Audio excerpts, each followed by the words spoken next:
Welcome to my shower. So, if you're watching this video, you or someone you know has dandruff and you're looking how to cure it. So I did an experiment over the last almost 2 years now to figure out which dandruff shampoo worked the best. And this is what I found. They all work for a while. Some work better than others, but the best solution that I've found is to alternate shampoos by active ingredient. So Head & Shoulders is pyrethrum zinc. I'll put a link in the description below it's an affiliate link from Amazon. You can buy these at Walmart, but you can also order it online. I'll put a link to each one. So pyrethrum zinc, this is the least effective out of the shampoos for me. Now, dandruff can be caused by all kinds of things. And so it could be an autoimmune condition. You could have some type of bacteria on your scalp. You could have some other medical conditions that can cause skin problems. So this really is just taking care of the symptoms for most people.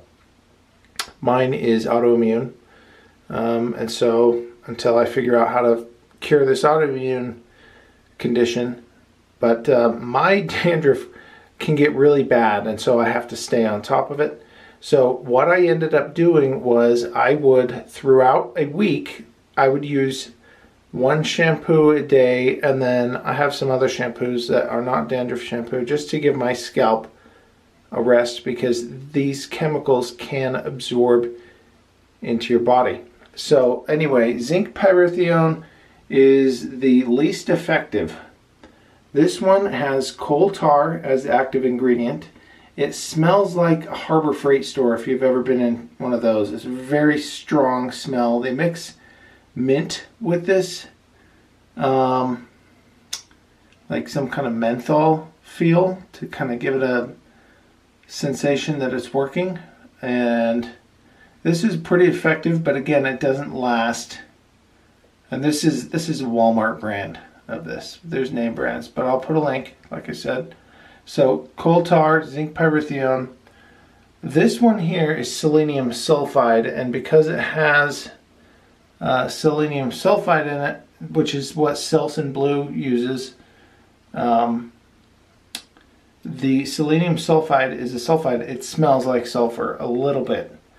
They put some other things in it to make it smell not so bad. The most effective out of all of these is this one here, the salicylic acid. That, however, you have to pay attention. So if you're taking a shower, you want to be in the shower for at least maybe 3 minutes with this shampoo on your hair to really do a good job. But this salicylic acid shampoo, all of these hurt to get in your eyes. Head & Shoulders is the least painful. But the salicylic acid is the same stuff that is used in pore cleaning and wart remover. That is the active ingredient. So it is peeling off the layers of skin. So you don't want to treat your scalp so heavily with these chemicals, which is why I alternate and then I kind of give it a rest. So 7 days in a week, and 4 of the days I have dandruff shampoo treatment. So that is what has worked for me. I've been mostly dandruff free for about 2 years with this method. These are all the same bottles, believe it or not. I don't have long hair, so little goes a long way. You don't need a ton, and so it's, kind of a significant investment up front for shampoo, but it lasts a long time. That's showering once a day. Anyway, let me know if you have any tricks or tips or thoughts or questions on the topic, and I'll wait to hear from you. Thanks for watching. Subscribe for more.